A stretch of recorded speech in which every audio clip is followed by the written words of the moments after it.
top part of the giant vice clip, so because they're so strong and they hold so tightly. Well, I'll just pretend that's a big one. It goes over here and there's one over here, so when you clip it together, it doesn't dent your wood. It protects your wood. If you don't have these, you can use them. Part 4. Redo. Part 4 was a total disaster because the camera was not angled properly and all you could see was my hand. You couldn't see what I was pointing to. So yeah, it did not work out. So I am going to take this basket and I want to line it with some cardboard. Let's see. And so little things don't fall out, as they often do out in the garden. And just want a rough size of what the basket is. So as I was saying, oh my goodness, part 4 was just unbelievable. I was explaining my sunlight chart. I don't know if you could see this. I don't know. This is like a little plan of what I have to work with outside. I don't know if you can see. I can't see into the camera, but I have a back fence. This is the back of the yard. Yeah, it was on a white piece of paper. It was all washed out. You couldn't tell what the heck was on it. As I said in the video, I should have taken a picture of it and inserted it while I was talking about it. But then you can't really see what I'm pointing at, so that really wouldn't work very well in the long run for you to see. So I just want to insert this cardboard to the bottom because the bottom is woven like the sides. You see the daylight through it? And things would fall out of the bottom. Little nails, little screws, little things. Now they won't. So I fixed that. Okay. Onward and upward. Let's just put that in there for now. My gardening book, I put the paper that I am talking about in here.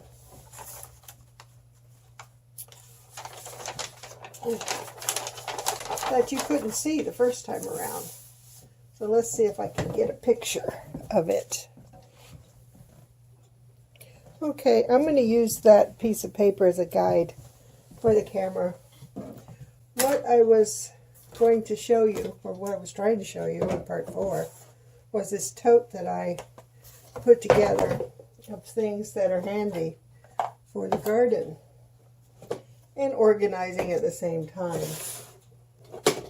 So they're not in here. Where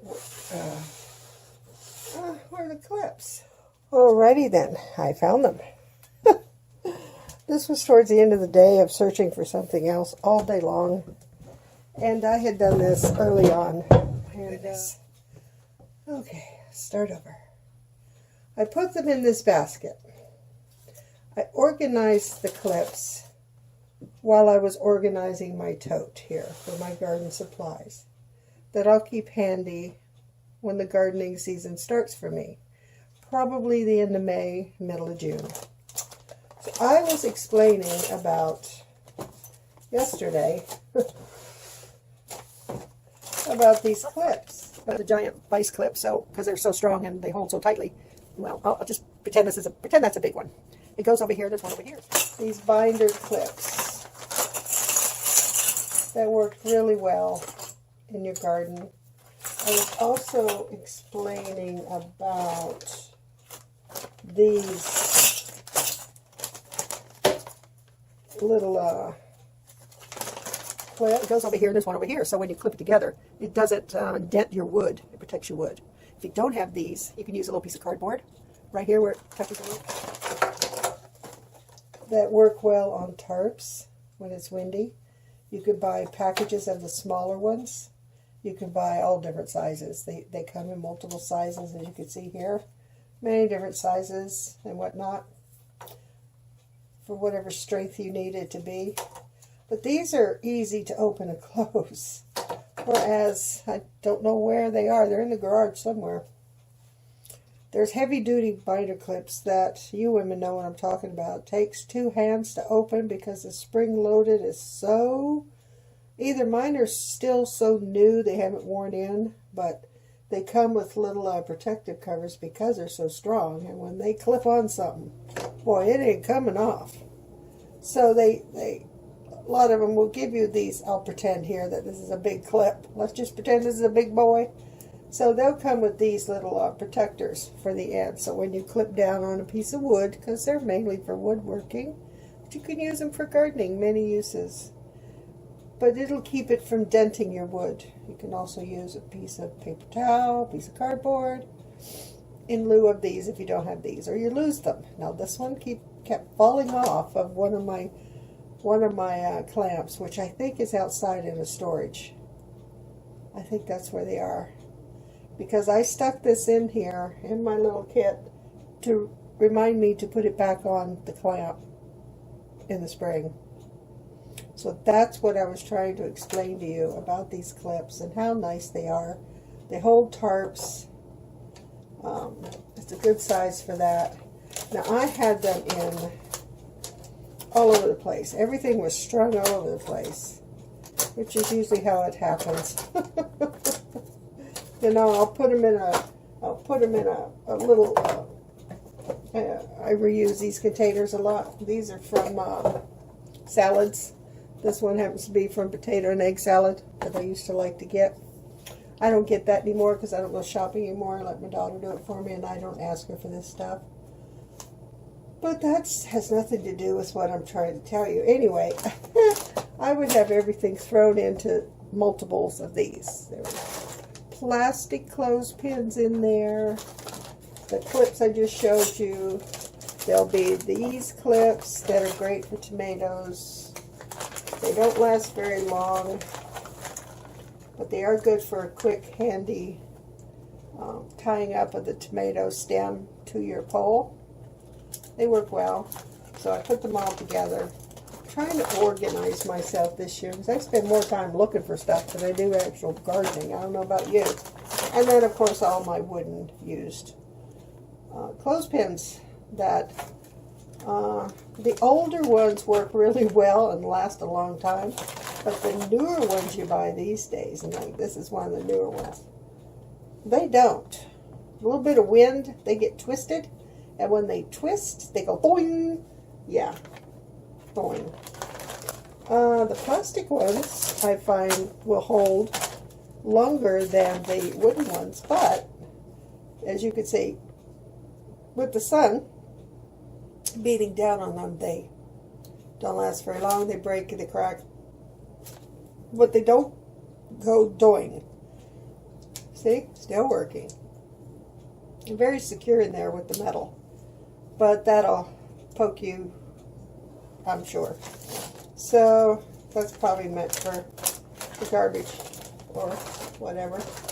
So I put all those multi-clips into this basket for now, because if I can keep them in there, and I stress if I can keep them in this basket, then when I need a paper clip of any kind, not paper clip, but clothespin or tomato clip or binder clip, then they're all here in these I just grab a baggie and go. Or just take the whole basket with me and go, depending on what I need.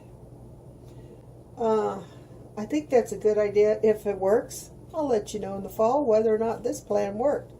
Being organized is one thing. Staying organized is a whole different animal, in my world anyway. So that's that. And that is what I was trying to tell you about this tote. I organized I said before, my tapes, my string, I have a hammer. A little story behind this hammer. Not a very interesting story, but you might want to hear it anyway. This hammer was my very first hammer. My grandfather gave it to me. Oh my. Must have been over 5 decades ago. It's an old hammer. But the handle, it degrades over time, the rubber handle. So there is a product that, it's a rubber product that when you, it's almost like electrical tape, but not sticky tape. If you know what I mean. I wish I knew what this was called, but I really don't. A friend of mine told me about it. But you wrap it around what you want to cover, and you sort of pull it tautly, so when it's pulled tightly, it will stick on itself, and it doesn't unravel. I've had it on there for years, and it doesn't come off. And if it does, you just pull it around, and you can redo that over and over again, as long as you don't get dirt up in there. If you do, you just wipe it off or wash it off and reuse it. It's reusable. I've only used this much over the years, and I still have quite a bit left on the roll. So that's just a handy dandy tip, and my handy dandy little hammer when I need something. A hammer and a staple or something, or a nail that popped out. I usually try and use screws when I build anything.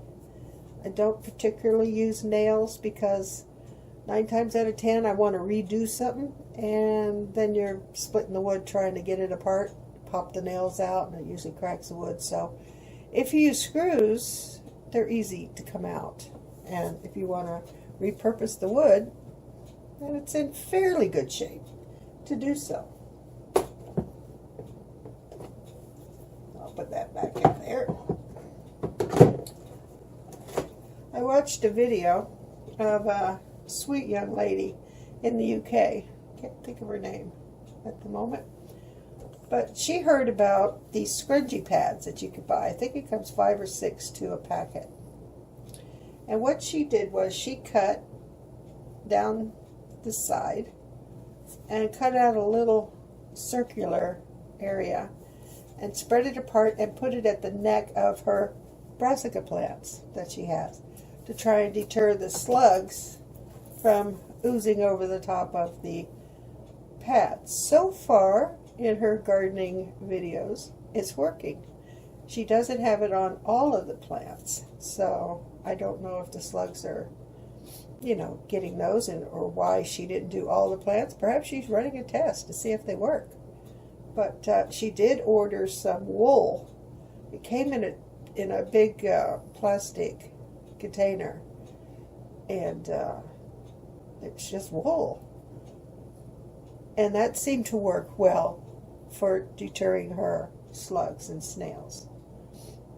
I don't know why they wouldn't have gone under the wool, because most slugs come up from the ground, be under there, but I guess they would have to be under there, find their way to the top to eat your plant. I don't know. Slugs have a way of just making your garden disappear and making your garden a challenge. But isn't that what we're all after? Yeah, we're after food too. Yeah, we would like to be after food, but a lot of times you got critters and insects to deal with. But that's a handy little tip, and I'm going to try that. I'm going to cut this. I'm not going to leave it this big. She left hers this big. I only have this one that I've found.